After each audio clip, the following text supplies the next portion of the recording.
बिहार में सीट बंटवारे का फॉर्मूला अब तक फाइनल नहीं हो सका है। सीट शेयरिंग पर पेच को सुलझाने के लिए पटना से लेकर दिल्ली तक मंथन चल रहा है। एनडीए में अब उपेंद्र कुशवाहा और जीतन राम मांझी की नाराजगी की खबर है।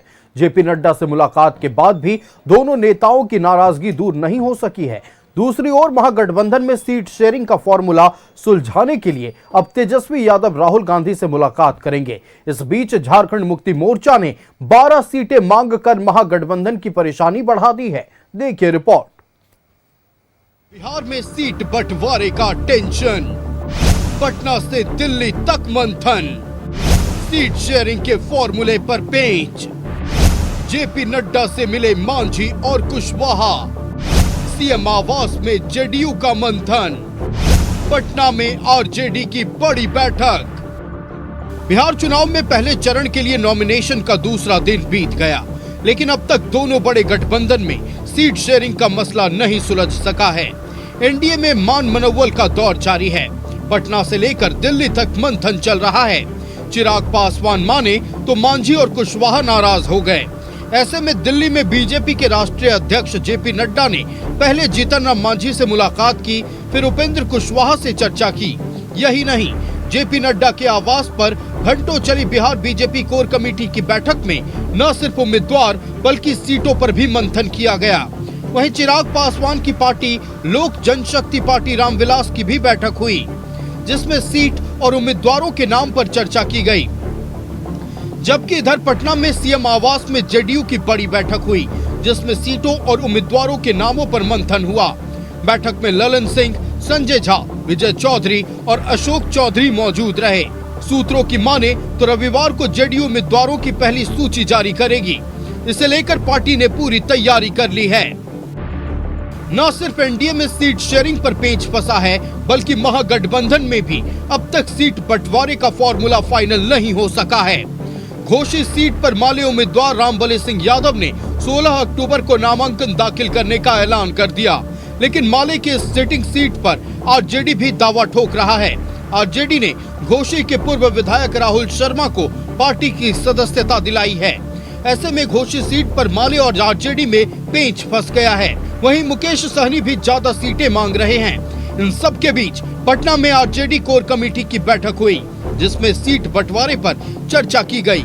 सूत्रों की माने तो अब सीट शेयरिंग का मसला सुलझाने के लिए तेजस्वी यादव दिल्ली में राहुल गांधी से मुलाकात करेंगे। अरे आरजेडी, कांग्रेस, लेफ्ट तमाम पार्टियां हैं, चर्चाएं हो रही हैं। जल्द ही इसका प्रेस कॉन्फ्रेंस किया जाएगा। जो हमें आधिकारिक तौर पे राजद, कांग्रेस, वाम को देना है, वो हमको दे देना चाहिए। अन्यथा कोई हम एक स्वतंत्र राजनीतिक दल होने के कारण हाथ बांध के खड़े नहीं हैं। हमको भी फॉर्म ए, फॉर्म बी साइन करना आता है और चुनाव लड़ना भी आता है। पहले चरण का नॉमिनेशन चल रहा है, लेकिन सीट बंटवारे पर सस्पेंस बना हुआ है। न सिर्फ सीटों पर पेच फंसा है, बल्कि सीटों की संख्या भी अब तक नहीं सुलझी है। Bureau report, news 11 Bharat. इस बीच एक बड़ी खबर आपको बता दें, पिछले कई घंटों से जारी Bharatiya Janata party core committee की बैठक खत्म हो गई है। जेपी नड्डा के आवास पर यह बैठक हुई। जीतन राम मांझी ने अमित शाह और जेपी नड्डा से मुलाकात की है। सीट शेयरिंग और प्रत्याशियों के नामों पर मंथन हुआ है। उपेंद्र कुशवाहा ने भी जेपी नड्डा से मुलाकात की। उपेंद्र कुशवाहा के साथ लगभग 1.5 घंटे तक यह मीटिंग चली है। बीजेपी के तमाम बड़े नेता इस बैठक में मौजूद रहे। बड़ी खबर आपको बता रहे हैं। संवाददाता आनंद हमारे साथ दिल्ली से फोन लाइन पर जुड़ चुके हैं। आनंद, 7 घंटे से अधिक समय तक भारतीय जनता पार्टी के कोर कमेटी की बैठक हुई। इसमें कुछ देर के लिए जीतन राम मांझी भी आए, उपेंद्र कुशवाहा भी आए, लेकिन उपेंद्र कुशवाहा के बयान ने इस वक्त एनडीए के लिए चिंता बढ़ा दी। उपेंद्र कुशवाहा ने साफ तौर पर कह दिया है कि अभी भी कुछ नहीं सुलझा है, अभी भी बात होनी बाकी है। क्या है पूरी जानकारी? देखिए, कोशिश की गई थी कि अपने तमाम एलाइज को समझाया जाए। यही कारण रहा कि उपेंद्र कुशवाहा को भी दिल्ली बुलाया गया था, उनके साथ जीतन राम मांझी को। तो पहले तो आपको मैं बताऊं कि जो बीजेपी कोर कमेटी की बैठक थी वो संपन्न हो चुकी है और बैठक की जो अध्यक्षता थी वो खुद जेपी नड्डा जो कि राष्ट्रीय अध्यक्ष हैं और केंद्रीय मंत्री हैं उन्होंने की। कोशिश ये थी सबसे पहले बीजेपी की अपने तमाम जो सीट शेयरिंग के फॉर्मूले हैं उसको लेते हुए उस पर अमल किया जाए और तमाम अपने एलाइज हैं उनको इस चीज के बारे में इल्म दिया जाए, बताया जाए। साफ तौर पर अगुआ सीट शेयरिंग को लेकर जो पार्टीज को सीटें दे रही हैं उसको लेकर बीजेपी ने अपनी तमाम चीजें उनके समक्ष रखी कि जैसे उपेंद्र कुशवाहा की अगर बात की तो उपेंद्र कुशवाहा को बीजेपी 5 विधानसभा सीट दे रही है, जिसको लेकर आज बीजेपी आला कमान ने उनको समक्ष ये चीज साफ तौर पर रखी। जेपी नड्डा के सामने बताई गई, अमित शाह के सामने बताई गई कि आपको 5 सीटें बीजेपी विधानसभा में दे रही है। अगर जीतन राम मांझी की बात किया, जीतन राम मांझी के साथ साथ उनको भी ये चीज बताई गई कि आपको 7 सीटें दी जा रही हैं। तो कहीं ना कहीं उपेंद्र कुशवाहा और उसके साथ साथ जीतन राम मांझी, क्योंकि आपने पिछले दिनों देखा था कहीं ना कहीं ये दोनों ही अलाइज बीजेपी से कहीं ना कहीं नाराज चल रहे थे। पहले तो चिराग ने भी शुरू किया था, जिसके बाद चिराग को 1 सीट बढ़ाते हुए 26 सीटों का ऑफर दिया गया, जिसके बाद वो मान गए थे। लेकिन उन दोनों के बाद, चिराग पासवान के बाद, ये दोनों के बयान कहीं ना कहीं एनडीए पर सवाल उठा रहे थे, जिसके बाद आज उनको दिल्ली बुलाया गया और सीधे साफ तौर पर उनको बताया गया कि आपको कितनी कितनी सीटें दी जा रही हैं। जिसके बाद उपेंद्र कुशवाहा की बात किया तो उपेंद्र कुशवाहा कहीं उतने बॉडी से, कहीं बॉडी लैंग्वेज आज समझे तो कहीं ना कहीं उतने फॉर्मल नहीं थे और सीधे तौर पर उन्होंने इसका विरोध भी रख दिया। अब देखने वाली बात ये होती कि ये विरोध कब तक चलता है और कहां तक इसका परिणाम होता है। तो इस वक्त बीजेपी अध्यक्ष जेपी नड्डा के आवाज पर कुछ देर पहले तक साफ तौर पर बैठकों का दौर जारी था। जब कोर कमेटी खत्म हुई तो उसके बाद 3 बड़े नेता अलग से बैठक करते, जिसमें धर्मेंद्र प्रधान जो कि केंद्रीय मंत्री हैं और प्रभारी हैं विधानसभा चुनाव के, वो जेपी नड्डा के आवाज बैठे। उनके साथ धर्मेंद्र प्रधान के साथ अमित शाह भी मौजूद थे और उनके साथ केंद्रीय मंत्री और जेपी नड्डा भी मौजूद रहे, बीजेपी के राष्ट्रीय अध्यक्ष। तो कहीं ना कहीं बैठकों का दौर बीजेपी में अभी भी लगातार जारी है। अब जब धर्मेंद्र प्रधान को निकले बैठक से कल लगभग आधे घंटे से ज्यादा समय हो गया, तो इस वक्त भी बीजेपी के राष्ट्रीय अध्यक्ष जगत प्रकाश नड्डा के घर पर अमित शाह मौजूद हैं और ये दोनों ही बैठ के आखिरी दौर की बातचीत कर रहे हैं कि प्रचार प्रसार कैसे किया जाएगा, सीट शेयरिंग को लेकर अगर बयानबाजी होती है अपनी ही पार्टी से तो उसको कैसे देखा जाएगा, और उसके साथ साथ महागठबंधन में भी जो सीट शेयरिंग को लेकर अभी तक सहमति नहीं बन पाई है। निश्चित तौर पर महागठबंधन हो या फिर एनडीए, दोनों के भीतर इस वक्त तक सीट शेयरिंग को लेकर फॉर्मूला तय नहीं हुआ है। चिंता दोनों ही गठबंधनों की बढ़ी हुई है। आपका हमारे साथ जुड़ने के लिए और तमाम जानकारियां साझा करने के लिए बहुत धन्यवाद आनंद। इधर एनडीए में सीट शेयरिंग के फॉर्मूले पर पेच फंस चुका है। सीट बंटवारे के फॉर्मूले से जीतन राम मांझी नाराज हैं। कोई बड़ा फैसला ले सकते हैं जीतन राम मांझी, सूत्रों के हवाले से यह बड़ी खबर आपको बता रहे हैं। हम नेतृत्व में विधानसभा चुनाव में लगे अपने नेताओं को फोन कराया है। किसी भी परिस्थिति में चुनावी मैदान में उतरने को लेकर राय जानी है। और आपको बताएं कि एनडीए से बात नहीं बनने पर 15 से 20 सीटों पर हम चुनाव लड़ेगा। बड़ी खबर यह बता रहे हैं आपको।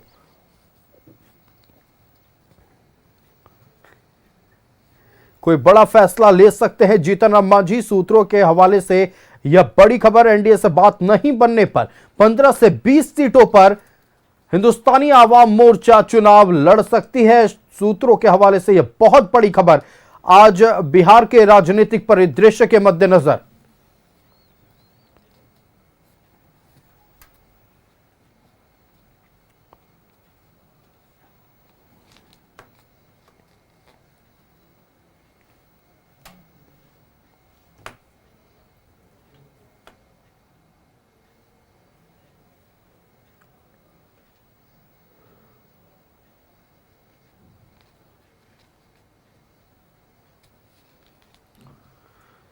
संवाददाता अस्मित हमारे साथ पटना से लाइव जुड़ रहे हैं। अस्मित का रुख कर लेते हैं। अस्मित, देखिए आज का दिन कई मायनों में महत्वपूर्ण रहा। महागठबंधन हो या फिर एनडीए, दोनों की लंबी लंबी बैठकें चली हैं और खबर यह है कि दोनों ही खेमे के जो सदस्य हैं वो नाराज हैं। एनडीए की बात कर ले, जीतन राम मांझी, उपेंद्र कुशवाहा खुश नहीं है। दूसरी तरफ बात कर ले वीआईपी प्रमुख, इधर पूरी तरह से मुकेश साहनी नाराज चल रहे हैं।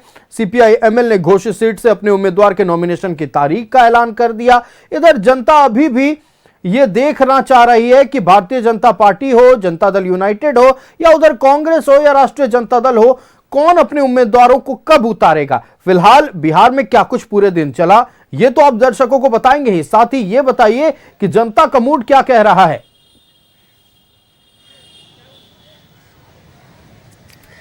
बिल्कुल आयुष, देखिए सीट शेयरिंग को लेकर अभी भी पेंच लगातार फंसा हुआ है। अभी तक ना तो एनडीए की तरफ से कोई क्लियरेंस हुआ है सीटों को लेकर, ना ही महागठबंधन की तरफ से। और यही जानने की आज हम कोशिश भी करेंगे। हमारे साथ सबसे पहले आपको परिचय करा दें, जेडीयू से हमारे साथ प्रवक्ता मनीष यादव हमारे साथ मौजूद हैं, बीजेपी से हमारे साथ मोहम्मद नूर आलम है, वीआईपी की प्रवक्ता प्रिया सिंह हमारे साथ हैं, इसके साथ साथ आरजेडी से राकेश जी हमारे साथ हैं और साथ ही सौरभ जी जनता दल यूनाइटेड से हमारे साथ जुड़ रहे हैं। सभी से एक एक करके समझने की कोशिश करेंगे कि आखिर सीटों के बंटवारे में इतनी देर क्यों हो रही है। जेडीयू की तरफ सबसे पहले चलते हैं और समझते हैं मनीष जी, सीट शेयरिंग का मसला अब तक फंसा हुआ है, नॉमिनेशन की प्रक्रिया शुरू हो गई है, लेकिन अब तक ना तो जेडीयू की तरफ से कोई क्लियरिटी हो पाई है, ना ही बीजेपी की तरफ से। एनडीए के अंदर चल क्या रहा है, कहां मामला उलझा हुआ है? नहीं, देखिए सबसे पहले तो मैं आपको बता दूं, एनडीए में ऑल इज वेल है, कहीं कोई कंफ्यूजन नहीं है।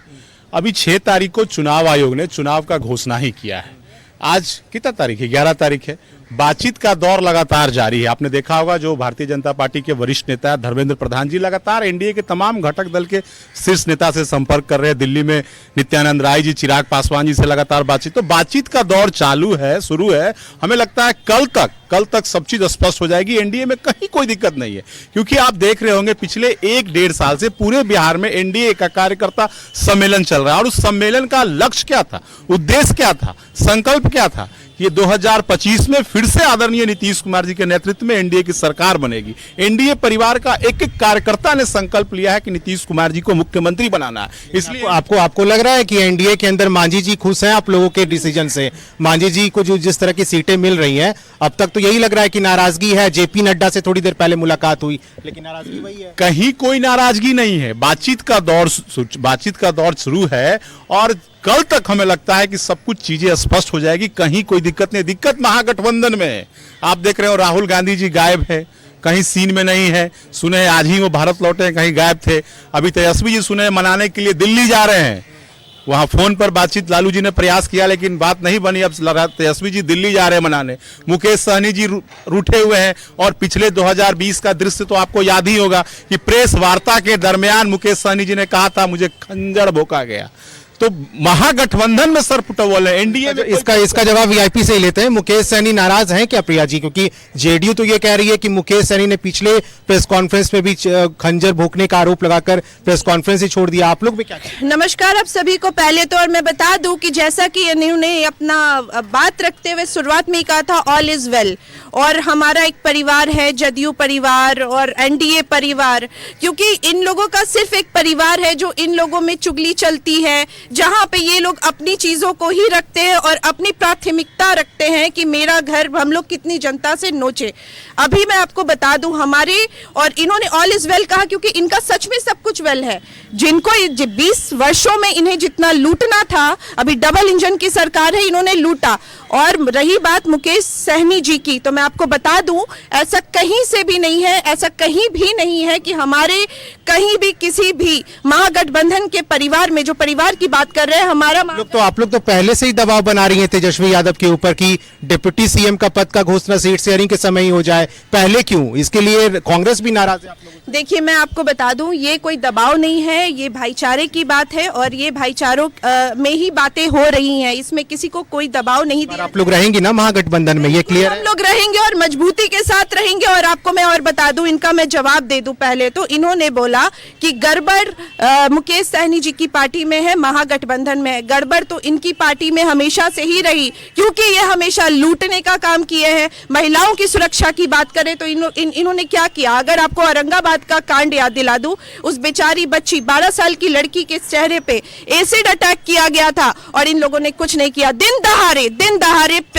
आपको पारस हॉस्पिटल का मैं याद दिला दूं, गोली चलती है। सुरक्षा के मामले में ये लोग जीरो है, चोरी के मामले में जीरो है आप लोग सुरक्षा में। बीजेपी कैसे देखती है? क्योंकि महिलाओं का सीधे तौर पे आरोप है एनडीए की सरकार पे कि महिलाओं की सुरक्षा नहीं है। बिल्कुल नहीं। इन्होंने जो पारस की घटना का जिक्र किया, वो अब देखें कि 24 घंटा में उसको बंगाल से पकड़ कर लाया है, कोलकाता से। लोग कराम करता है, ठीक है। 24 घंटे के अंदर एनडीए या नीतीश सरकार हो या मोदी सरकार हो, एनडीए सरकार में 5 पांडव है, 5 पांडव एक साथ है और कहीं भी क्राइम हो। अब देखिए, अब तो रिपोर्टर है, अब नज़र उठा के देखिए, आप लोग के माध्यम से तो सारी दुनिया जानती है।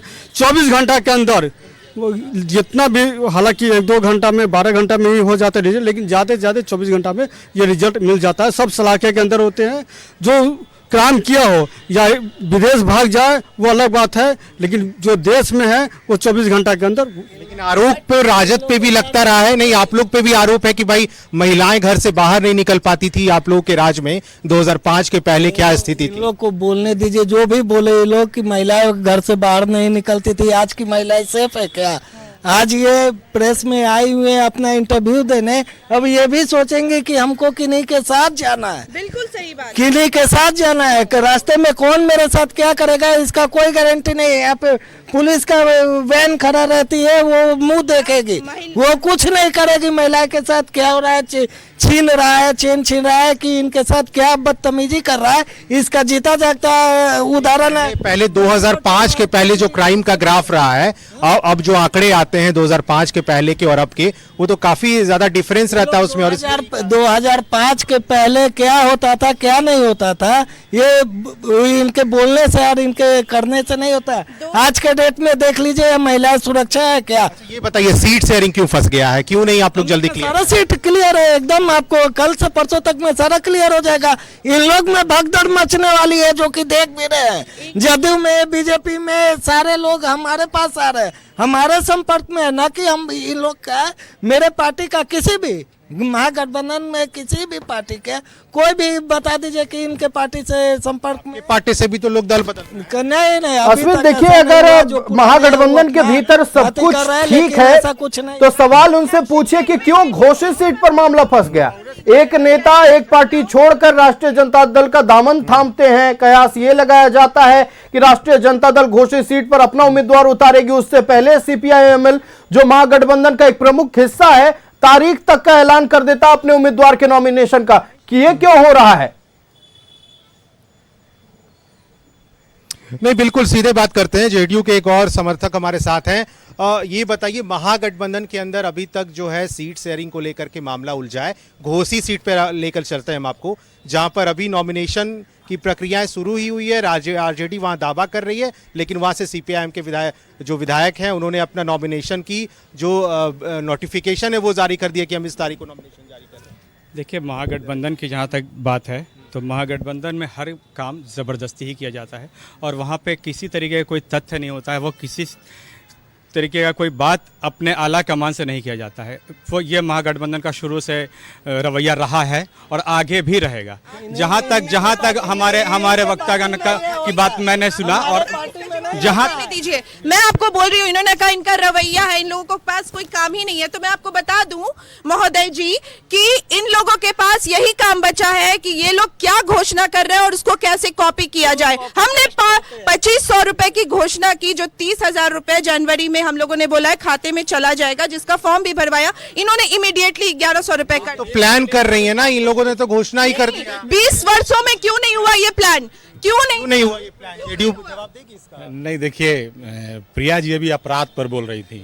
अगर बिहार की महिला, एक मिनट, अब आप ही बोल लीजिए। प्रिया जी आप बोल रही थी तो हम नहीं बोल रहे थे, थोड़ा सुनने की भी धैर्य क्षमता रखिए। बिहार की जनता के बीच अगर ये जाएंगे अपराध पर बोलने तो बिहार की जनता इन लोगों पे हंसेगी। आज यहाँ पर बोर्डिंग रोड में जिस जगह रात के 8 बज रहे हैं, अभी बिहार की महिला कभी सोच नहीं सकती थी 5 के पहले कि यहाँ पर आके और इस तरह से हम डिबेट में शामिल हो सके। ये नीतीश कुमार जी का दिया हुआ है। आज बिहार में कोई माइका लाल नहीं है जो अपराध करके बच जाए। मैंने चुनौती देता हूं कि एक अपराध, अरे रुकिए, एक अपराधी का नाम बता दे जो अपराध करके बिहार में कोई बचा। लेकिन पहले का मॉडल क्या था? अपराध करिए, सीएम हाउस जाइए, वहां माला पहनिए, टिकट लीजिए, बड़े बड़े नेता बन जाइए, ये मॉडल था। आज कोई बता दीजिए बिहार के किसी कोना में अपराध हो रहे हैं। दोनों में अंतर, फर्क समझिए। पहले क्या, सुनिए एक मिनट, पहले क्या होता था? माफिया, दबंग, बाहुबली। आज कोई है क्या बिहार में? क्या आज कोई बिहार में है जो अपराध करके बचा जाए? आज कोई अपराध करेगा उसका स्थान जेल है। अरे आनंद सिंह के लिए वोट मांग रहे थे, लाज नहीं लगता था? जिस दिन आनंद मोहन कौन है? आनंद मोहन बाहुबली नहीं है। हाँ, आनंद सिंह बाहुबली नहीं है। हाँ, उनपे हत्या का वो नहीं है।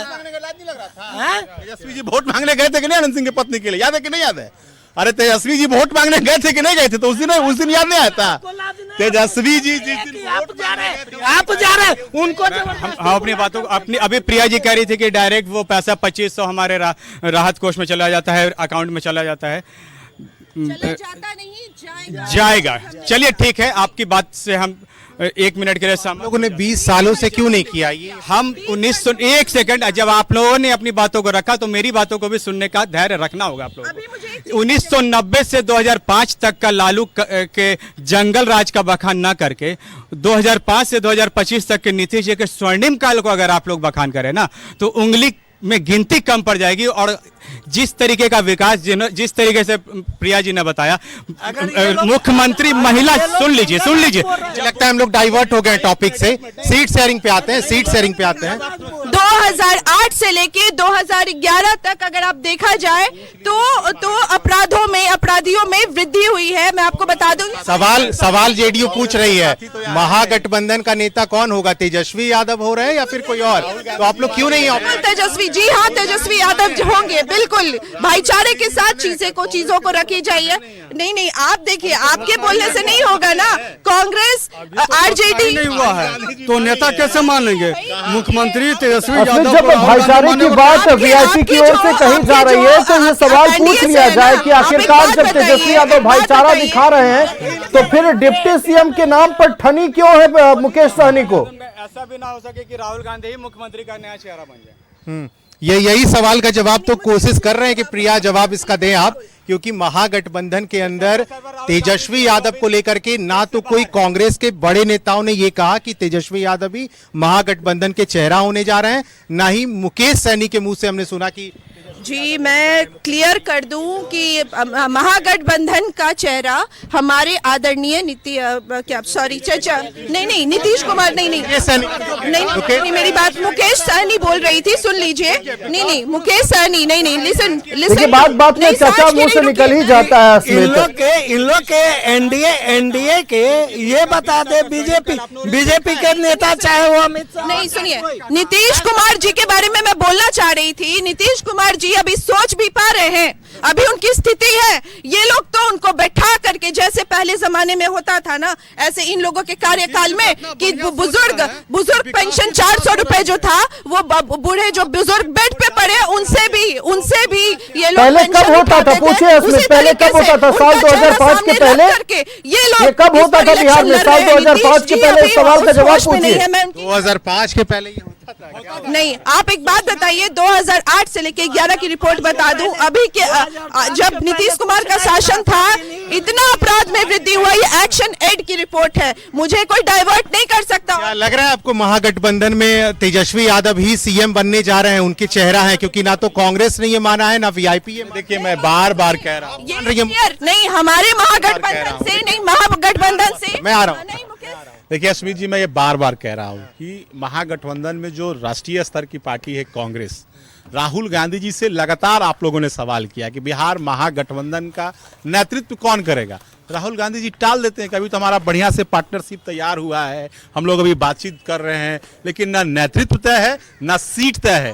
तेजस्वी जी कह रहे हैं कि हम नेतृत्व करेंगे, राहुल गांधी जी कह रहे हैं कि महागठबंधन का नेतृत्व कांग्रेस पार्टी करेगी। तेजस्वी जी खुद से कह रहे हैं मुख्यमंत्री का उम्मीदवार है, लेकिन दुल्हा कौन होगा ये पता नहीं चल रहा है। ये कहा जा रहा है दुल्हा क्लियर है, ही अपना क्लियर करे, मेरा दुल्हा क्लियर है, मेरा दुल्हा क्लियर।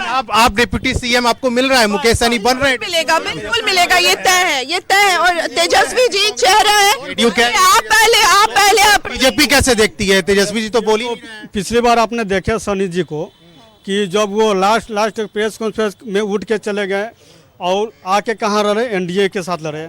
तो इस बार भी ऐसा नहीं हो कि एनडीए के साथ आए, क्योंकि तेजस्वी जी या राहुल जी तो बोले नहीं है कि आप डिप्टी सीएम होंगे।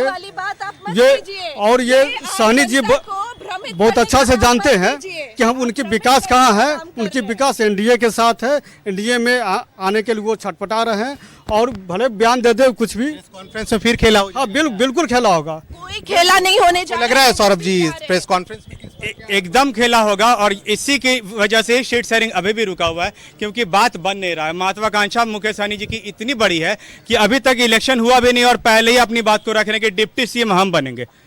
जनता चुनेगी और आला कमान तय करता है, ना कि वो खुद से ढिंडोरा पीटते हैं कि मुख्यमंत्री डिप्टी सीएम हम बनेंगे। देखिए, महत्वाकांक्षा बताई जा रही है मुकेश सहनी जी की, लेकिन इधर जीतन राम मांझी भी हो सकता है कि अलग चुनाव लड़े, ये भी खबर सामने आ रही है।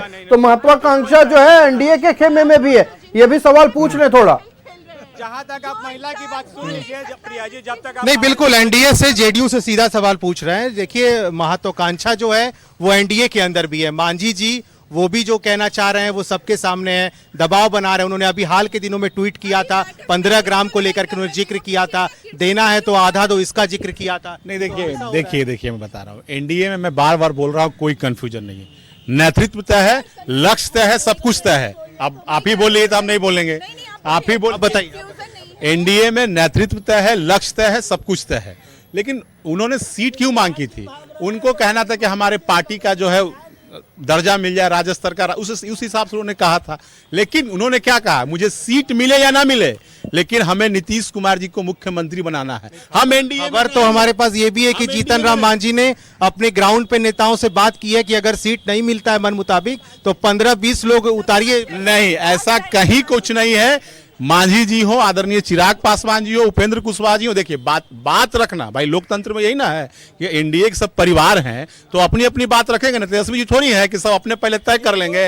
आप लोगों ने चिराग को इतना सीट क्यों दे दिया? कहाँ तीन दिए चिराग को अपने सीट? मैं आपको क्या बोल रहा हूँ, सीट देने की बात जब टेबल पर एनडीए के तमाम वरिष्ठ नेता बैठते हैं, समय परिस्थिति के हिसाब से सब कुछ तय होती है। इसलिए एनडीए में कहीं कंफ्यूजन नहीं है। महागठबंधन में क्या है कि राहुल गांधी जी रूठे हुए हैं, इनसे मुलाकात भी नहीं, बेचारे मनाने के लिए दिल्ली जा रहे हैं मनाने तेजस्वी जी। ऐसा क्या नहीं, ऐसा क्या हो गया कि तेजस्वी को दिल्ली रवाना होना? नॉन डेमोक्रेटिक अलायंस है इन लोग का। ये कोई कब कौन कहाँ चला जाएगा इनका कोई अभी क्लियर नहीं है। मांझी जी अलग राग अलाप रहे हैं, वो कुशवाहा जी अलग, सबके यहाँ फिक्स है कि नित्यानंद राय जी कहाँ जाएंगे। वो क्या बोलते हैं, जितने भी बीजेपी के आए हुए दिल्ली से एक हमारा नेता अकेले पूरे दिल्ली को घुमाएगा। फिर इस बार देख लीजिएगा, एक हमारा अकेला नेता तेजस्वी प्रसाद यादव, वो पूरा दिल्ली को घुमा रहा है। फिर भी अरे सरकार ओवर एकदम अरे इनसे इन लोग से पूछे कि इन लोग का नेता ओवर कॉन्फिडेंस में कुछ नहीं, ओवर कॉन्फिडेंस नहीं है। ओवर कॉन्फिडेंस कहीं आपको मैं बता दे रहा हूँ कि 200 प्लस रहेगा इन लोग का, 225 का है, हम लोग 160। ठग गठबंधन, महागठबंधन, इस पर ठग गठबंधन रहेंगे। जमानत जब्त हो जाएगी। अभी नीतीश जी ने, मोदी जी ने इतना काम किए हैं, एयरपोर्टों के बिहार में बौछार लगा दिए, केंद्रीय विद्यालय का बौछार लगा दिए, पुलों के बौछार लगा दिए। सालों में आपने महिलाओं को क्यों नहीं दिए पैसे? 10,000 रुपए के जो किस्त मिल रहे हैं वो क्यों नहीं दिए? महागठबंधन के लोग तो यही पूछ, महागठबंधन के पहले 15 साल थे तो 15 साल पहले क्यों नहीं दिया? जो अभी उन्होंने घोषणा की है पहले क्यों नहीं दिए? कांग्रेस के लोग 60 साल थे तो पहले क्यों नहीं दिए? पहले एयरपोर्ट क्यों नहीं, एम्स क्यों नहीं बनाए? अभी तो मोदी जी नीतीश जी आए हैं तो अब ढेर मनी काम हो रही है। देखिए अस्मित जी, नीतीश कुमार जी जब से बिहार के मुखिया बने हैं, नीतीश कुमार जो बिहार की महिला के पैरों में बेड़ियां लगी हुई थी, घर से नहीं निकल पाती थी, आते आते पंचायत चुनाव में 50% आरक्षण दिया। मुखिया बन रही है, जिला परिषद बन रही है, प्रमुख बन रही है। जो घर से निकल नहीं पा रही थी वो पंचायत का नेतृत्व कर रही है। सरकारी नौकरी में 35% आरक्षण नीतीश कुमार ने दिया। जीविका का गठन करके जो गांव में अनपढ़, रुक जाइए भाई, अब सुन लीजिए, जीविका का गठन करके जो गांव में रहने वाली महिला थी उनका सामाजिक और आर्थिक उत्थान किया। स्कूल जाने के लिए जो लड़कियां 10th पास कर रही है, छात्रवृत्ति, इंटर पास करने पे 25,000, ग्रेजुएशन पास करने पे 50। तो ये लोग कह रहे हैं पहले क्यों नहीं किया आप लोग? ये जीविका का आज गठन हुआ है। पंचायत में 50% आरक्षण आज हुआ, सरकारी नौकरी में 35% आज आरक्षण हुआ है। ये तो अनवरत चल रहा है ना महिलाओं के लिए तो बहुत। अब मैं आपको बता रही हूँ, कल की मैं आपको फुटेज दिखाऊंगी। आपको मैं बता दूं, आपको अब ये लाइव खत्म होगा तो मैं आपको दिखाऊंगी। जीविका का फॉर्म ये लोग भरवा करके रख ले रहे हैं और महिलाओं की हालत ऐसी है कि उनको पैसा नहीं मिल रहा। और आपको बता रहे हैं, एक बात बताइए, ये बोल रहे हैं पैसा कहाँ? लोगों पे बड़ा एक आरोप भी बड़ा लगते रहा है कि जो भी कार्यक्रम एनडीए के होते हैं उसमें जीविका दीदी को आप लोग बुला के बैठाते हैं। जीविका दीदी को बुला के बैठाने का कारण ये भी है ना, क्योंकि वो लोग काफी खुश है और वो लोग अपनी बातों को रखने का हम लोग एक मंच देते हैं कि जीविका दीदी अपनी बातों को हम लोगों तक पहुंचाए और वो ये लोगों को, बिहार की जनता को बताए कि हम लोग किस तरीके से, एक मिनट, जिस तरीके से इन लोगों ने प्रोत्साहन राशि का मुख्यमंत्री महिला रोजगार योजना पे के तहत 75 लाख महिलाओं को 10,000 रुपया का प्रोत्साहन राशि दिया गया उनके स्वरोजगार के लिए। देखिए क्या काम हुआ है अस्मित, क्या नहीं हुआ, ये खैर जनता तय करेगी। एक सवाल कांग्रेस पार्टी से मेरे तरफ से ये पूछ लीजिए कि जो नेता बिहार के डीएनए पर सवाल उठाते हैं उसे कांग्रेस पार्टी, राहुल गांधी मंच देते हैं, कैसे कांग्रेस पार्टी का बिहार की जनता भरोसा कर ले? बिहार के ठगबंधन के नेता नहीं, बिल्कुल देखिए, कांग्रेस के नेताओं पे कैसे भरोसा किया जाए, क्योंकि कई बार हमने देखे हैं। देखिए, तेजस्वी यादव जी जो 17 महीने में थे, उन्होंने ऐलान किया था कि वो युवाओं को नौकरी देंगे और उन्होंने सच में ये 5 लाख युवाओं प्लस नौकरी देने का कार्य भी किया।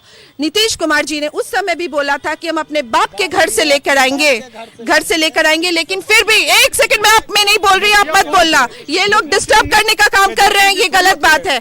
उन लोगों ने उस समय तेजस्वी यादव जी ने नौकरी देने का काम किया। और ये महिलाओं को लेकर के एक बात बताइए, महिलाएं सिर्फ पटना में है।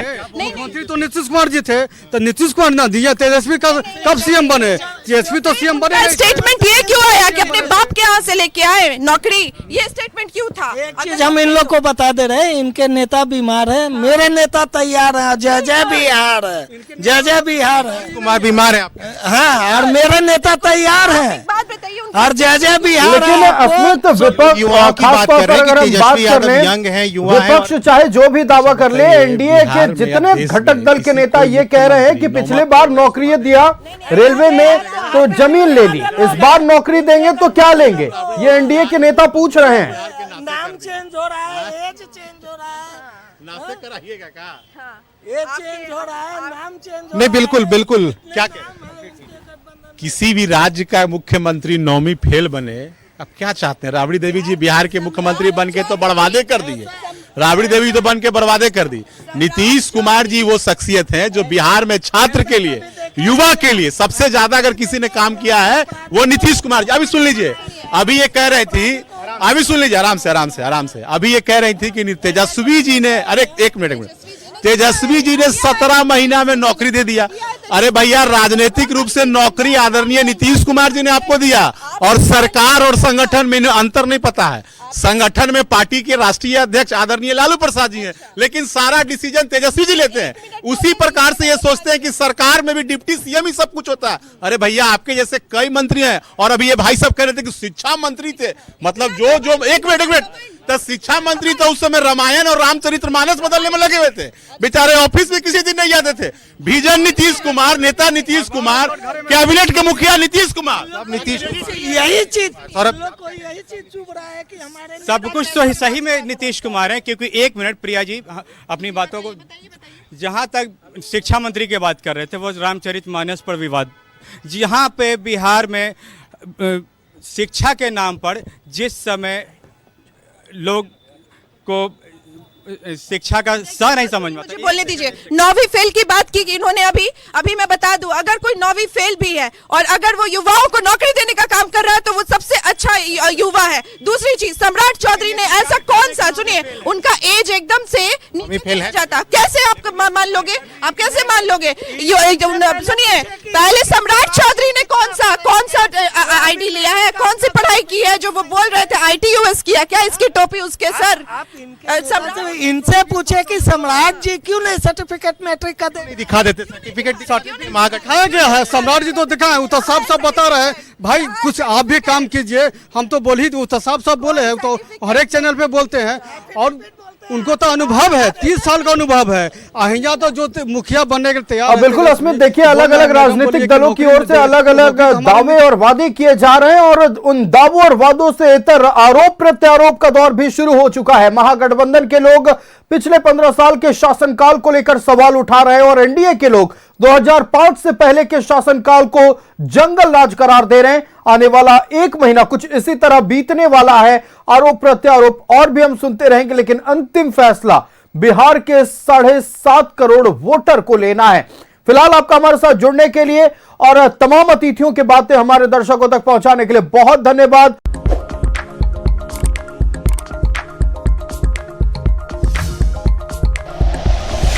Like and share videos, subscribe करें हमारा चैनल और प्रेस करें बेल आइकॉन। News 11 भारत, सच है तो दिखेगा।